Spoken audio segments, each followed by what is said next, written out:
get to sew the straps. This is the super exciting finishing step. So for view A, we're gonna take the two handles, place them right sides together, and stitch using a 1/2 inch seam allowance.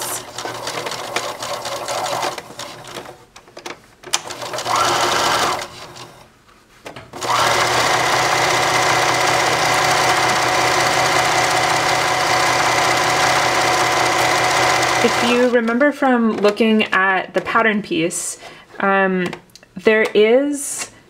is sort of a little bit of a shape to this pattern piece. So when we reach that point, you want to make sure that you still are stitching that shape into it so that it curves out a bit and then back in. I know it can be kind of hard to see by the time that you have you know, worked with your fabric and have the interfacing fused on. It can be easy to lose that shape, but just a reminder that there is a bit of a shape to that because this widest point on this curve is our fold line, and that's going to help our purse handle to hold its shape nicely and hide that on the inside. So I'm going to go ahead and sew both sides of the handle just like I have sewn this. And then after I have done that, I'm going to go ahead and grade the seams and turn it right side out. And to grade the seams, you just need to trim down one side of the fabric. This is almost a straight line, so you don't have to worry about cutting them both super close. It should be okay to work with. You can trim them down. I mean, another option is to trim them both down to maybe one of them down to 3/8 and the other one down to 1/4 inch. You just don't want them both stopping right at the same point because then when you turn it right side out, you'll have a pretty visible bulky seam line. And so if we just trim one of the seam allowances down, when we turn it right side out, there will be a gradient on the inside, and so less bulk showing exactly where that seam is. So go ahead and stitch both sides of the handle and then grade the seam allowance on both sides and then turn it right side out. Now I have the strap handle turned right side out, and I went ahead and pressed it. And if your fabric is like mine, you know, with the bulk of the fabric and the interfacing in it, I'm afraid it's not going to hold this press very well. So I'm going to go ahead and edge stitch all the way, a line of top stitching all the way down the long edges of the fabric. Even if your fabric is going to hold a sharp press, running this line of edge stitching will help the handle to maintain its shape and gives it just, you know, an extra little bit of added strength. So remember, I'm keeping the shape. It's not quite a straight line. There is a bit of shaping on the end, and I'm gonna go ahead and just do that on both sides. Sometimes it's a little hard to get started on really bulky fabric.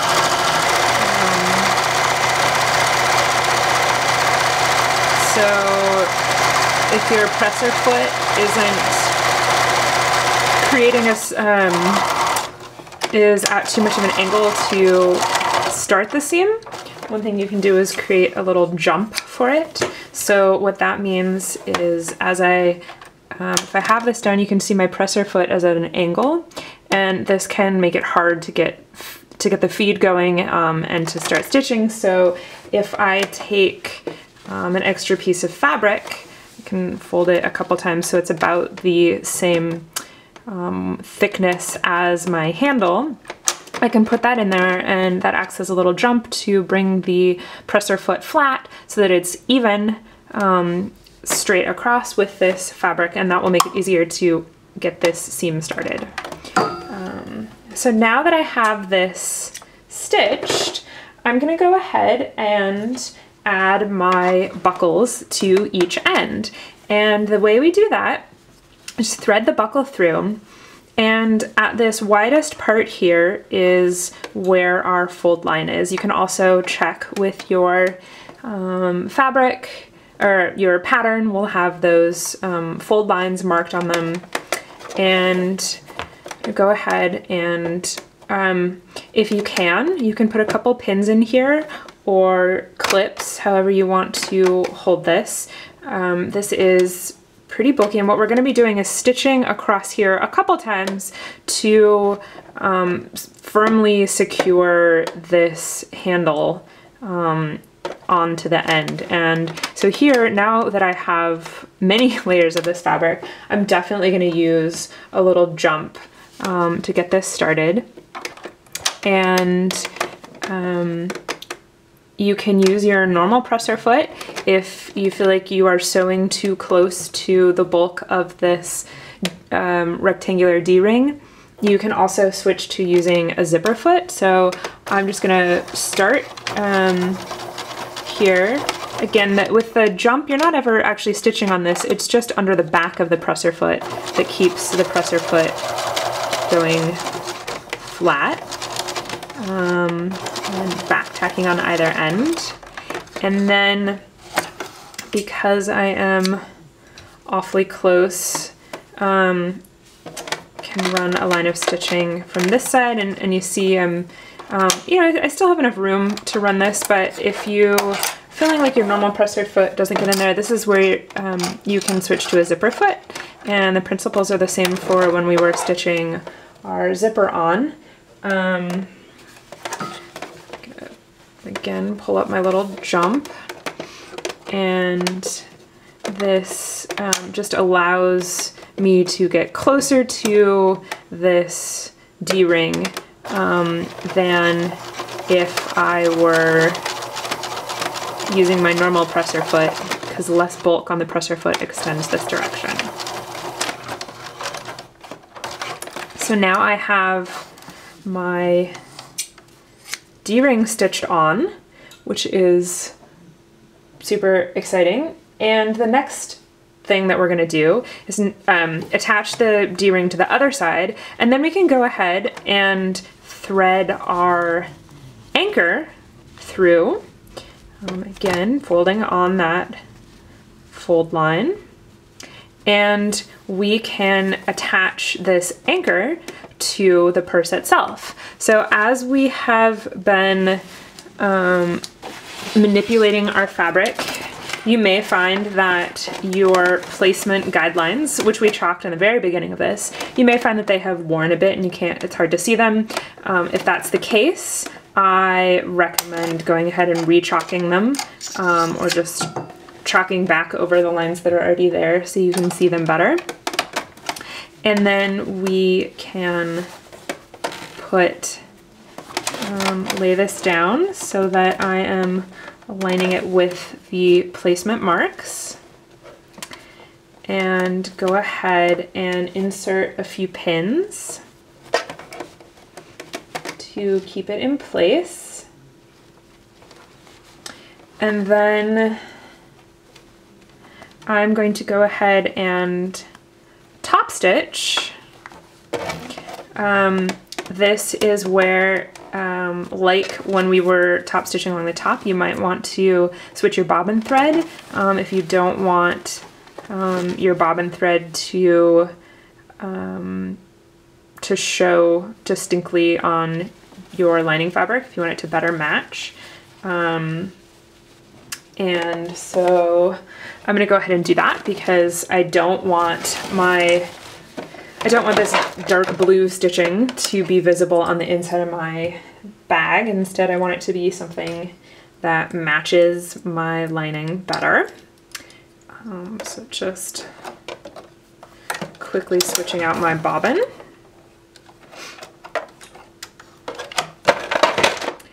And then I'm gonna go ahead and stitch my way around. And so the things that we want to keep in mind here, we're gonna stitch all the way around this entire shape.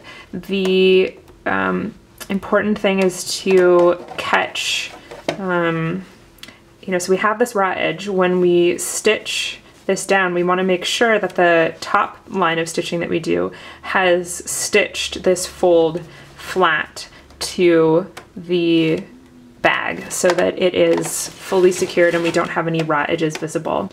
You can go ahead and check with your pattern and go ahead and chalk the fold line if you want to be really confident about that. So I'm putting that in there. I've chalked the fold line, and that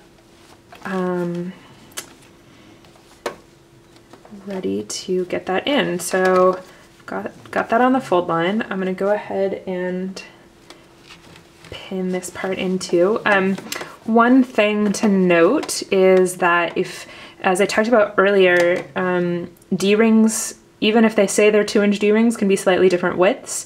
If you are working, so the anchor and the strap are 2 inches wide at the fold line, which is where they hang. If you are using a D-ring where the external width is 2 inches, that means the internal width is slightly less than that, and you may find you have to scrunch your fabric just a tiny bit to get it to fit nicely. That's totally fine. You know, don't worry about that little scrunching. It's gonna look fine. And the other thing is, you don't really want this raw part sticking out on either side, so it should match up perfectly, but you can make sure that as you go along and are stitching this part that you are kind of making sure it presses to the inside so that you don't have this lower edge, the back edge of this sticking out on the side. So I'm gonna pull out this pin as I start to stitch and get my presser foot in here, and I'm going to edge stitch, stopping the needle down. I'm gonna pull out pins as I get to them because this is pretty precise work.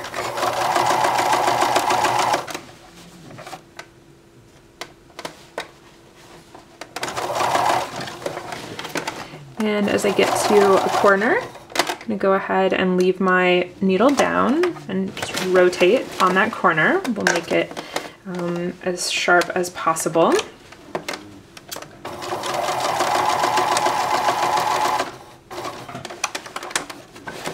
You're gonna have, you know, a fair bit of bulk here as you get that in.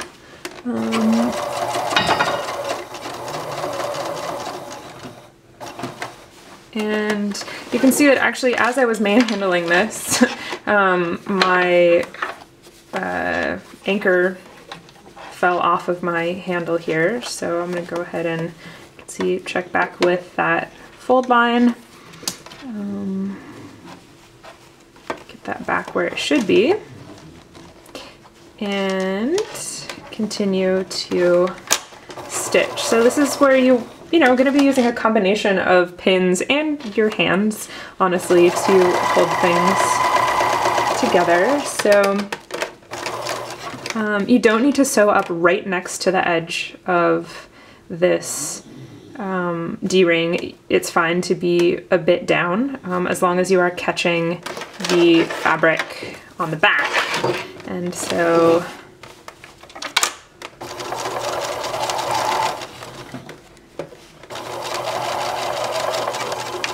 there we go. I have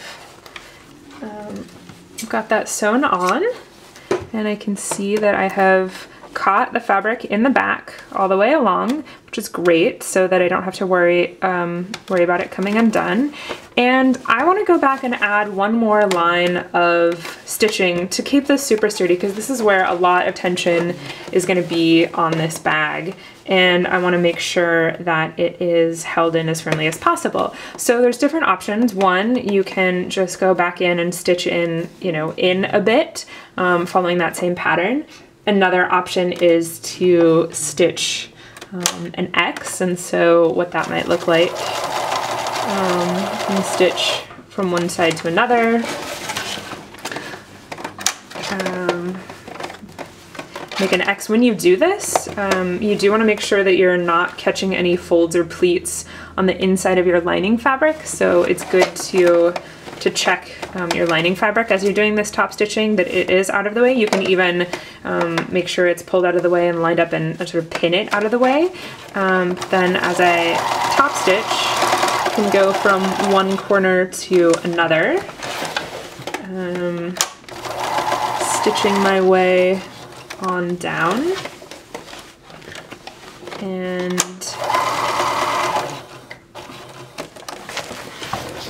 you know, here I'm ending up with a nice X, which, you know, is both decorative and functional. It's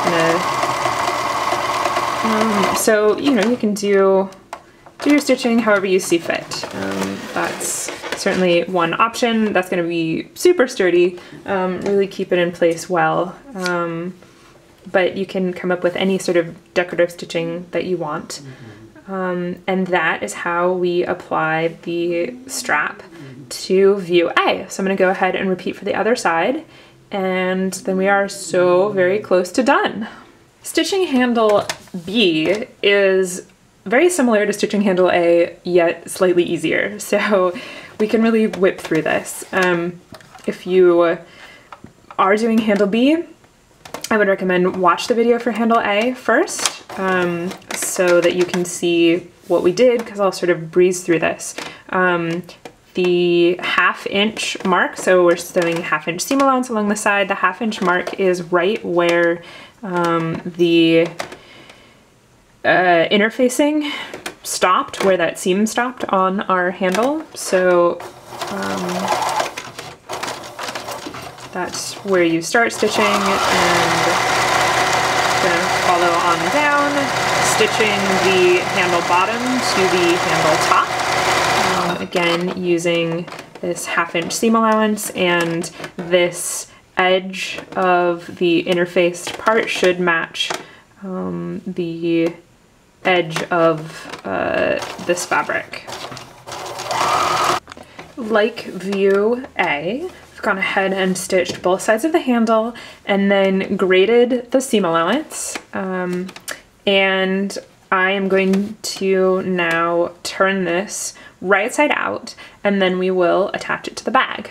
So I have the handle B pressed, turned right side out and pressed, and the last thing I'm going to do before stitching it to the bag is run a line of top stitching along the long ends of the handle.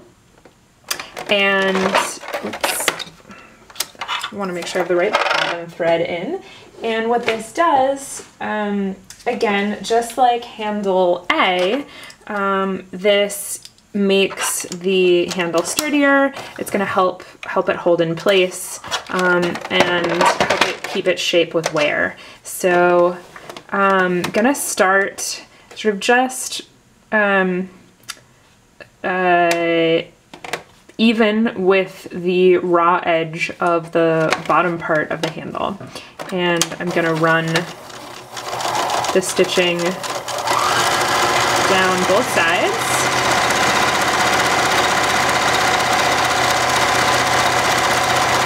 The exact width that you do your top stitching, or the exact distance from the end, or the edge of the fabric, doesn't matter. That's kind of up to you. If you want it to be right on the very edge, that's an option. Or you can see I'm using sort of roughly 1/4 of an inch, following a guideline on my zipper, my presser foot that isn't isn't actually exactly a 1/4 inch, but I'm following a specific guideline to make it easy to keep it consistent. Making sure that I'm maintaining that little sort of minor bulge shape that you get in the handle. And now that I have that top stitch, we can actually attach it to the bag. So this is similar to attaching it for view A, so I'd recommend watching that video. The one thing I will show here is, as I mentioned, you really want to make sure that you don't catch any wrinkles or warps in your lining fabric. So you can make sure that is flat, and even put some pins in it that are off to the side that will help keep that lining from wrinkling. I can see my chalk line. It's pretty faint, but it's still there. So I'm gonna line this up. And for the stitching, I'm going to kind of pick up the top stitching where I left off. And this you can do with a normal presser foot. Following a specific guideline, you can use a 1/4 inch presser foot. If you want to have a more specific distance that you're following, you can do an edge stitch. You can do an 1/8 of an inch. I mean, this really, it's up to you what you want to do. And, oops, stopping with the needle down. And I'm gonna go,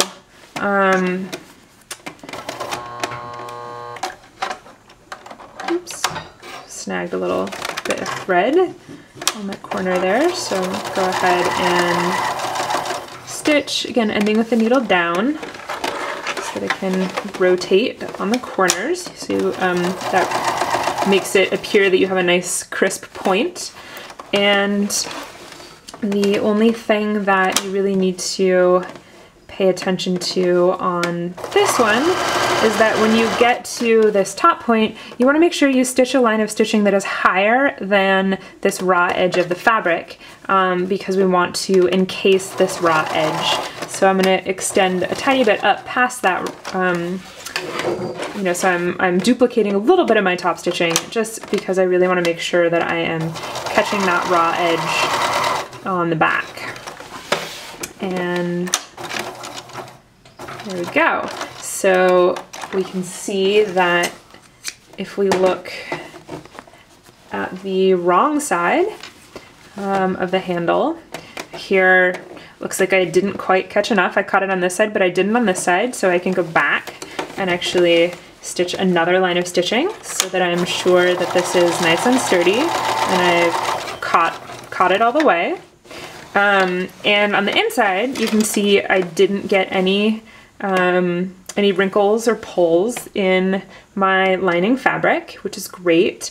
I did keep my dark bobbin thread in, so I might actually go rip this out and restitch it with the light bobbin thread, but it's up to you. If you don't mind your stitching being that visible, it's totally fine. And then, like view A, you can go back and add another layer of top stitching to really keep this anchored very firmly onto the bag. And you can do an X, you can just run tracing that shape, whatever you want. Like view A, just gonna go ahead and add one extra layer of stitching to make this as sturdy as possible. And with that, I'm just gonna repeat on the other side, and we are done adding our handles to our purses.